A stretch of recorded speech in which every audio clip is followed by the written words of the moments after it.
Hello everyone, my name is Amruta Nayana from Sri Venkateshwara College of Engineering from the Department of ECE 6th semester. Today we are going to discuss a topic from Python application programming. The subject code is 18EC646. So the topic we are going to discuss today is password generation model and eligibility for voting model development. So these two codes I'm going to explain in this video. The first code will be the password generation and the other one will be the voting eligibility for voting. So let us move on to the topic.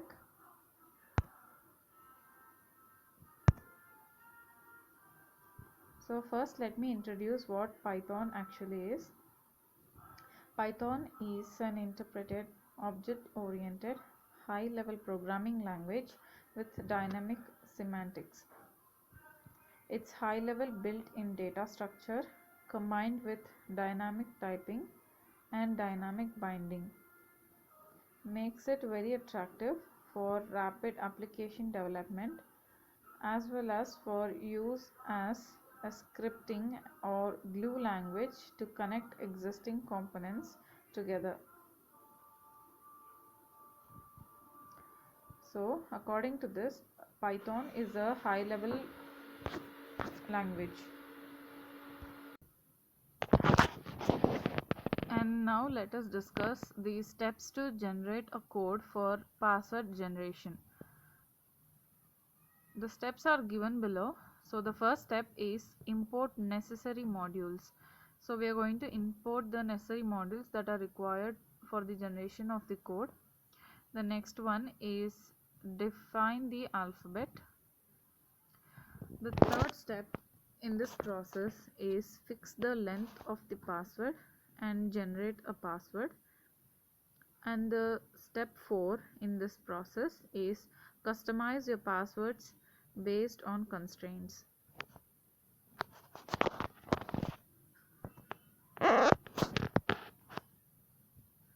So we have to know the 3 reasons why we should generate a code of password generation in Python, because we have many other programming languages that are high level. So here we are using Python because of 3 reasons. The first reason is automate the password generation process. On a typical day in your life, you'll visit numerous websites from e-commerce websites to learn and code platforms.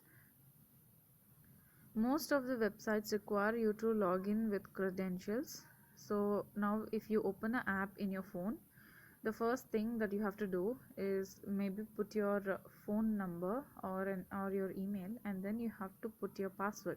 So password is a very important thing when you are opening an application or when you're going to log into your application. So this password we usually set as a security purpose. So this is a repetitive task that you can automate using Python script. So for the each application you're going to download in the internet, you have to create new passwords that you have to keep in your mind. So here we are using Python script to generate a password. Second one, generate secure passwords.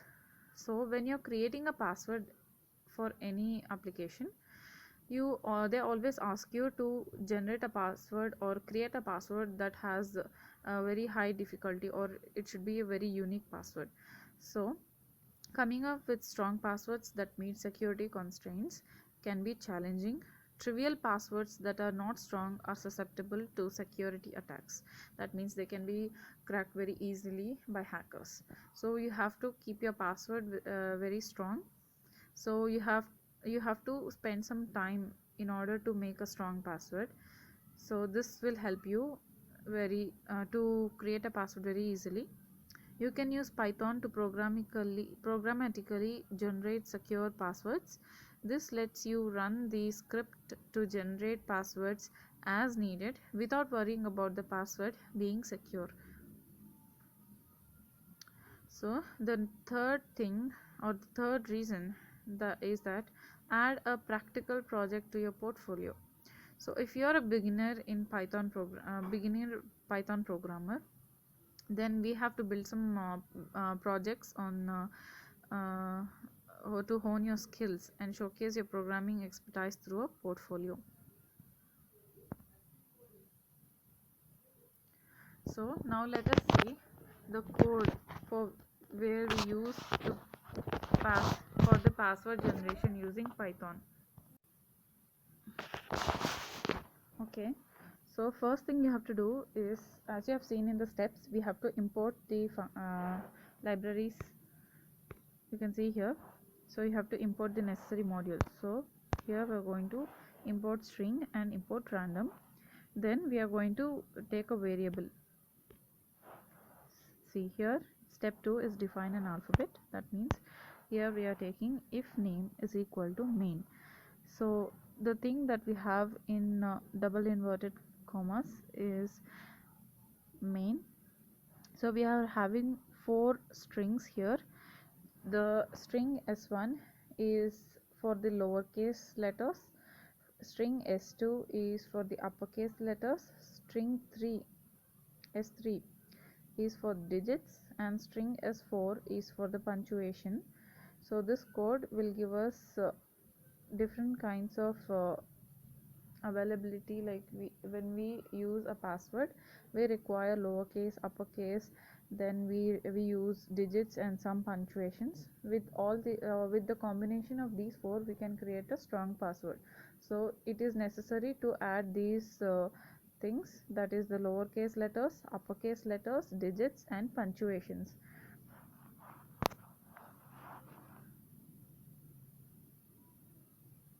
So here the thing that we have, or the sentence that we have in hashtag, are the comments. Here you can see. Then we have listed s1, s2, s3, s4, and then we have some comments, that is print, random shuffle and print. Then we have print your password is. Here we are going to print this your password is sentence on the screen. Next we are taking the input.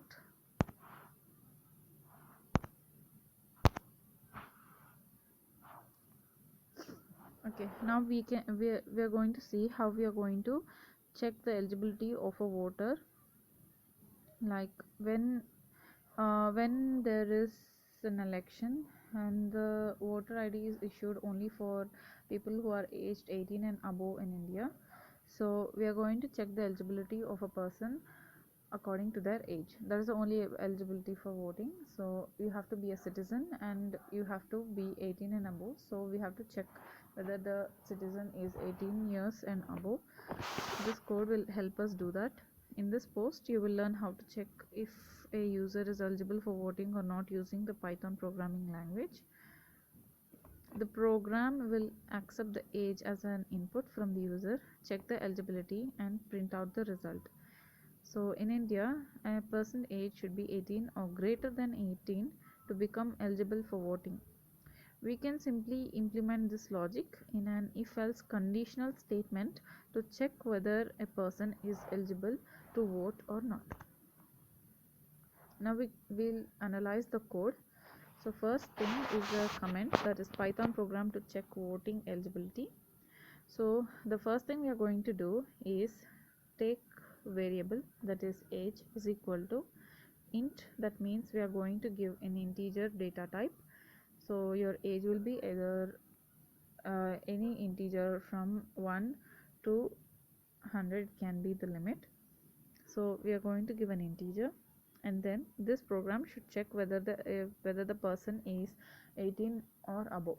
If the person is aged 18 and below, it should show the user is not eligible for voting. So first we have to take the age of the user. So enter age of the user, which will be displayed, and then we are going to use a conditional if statement.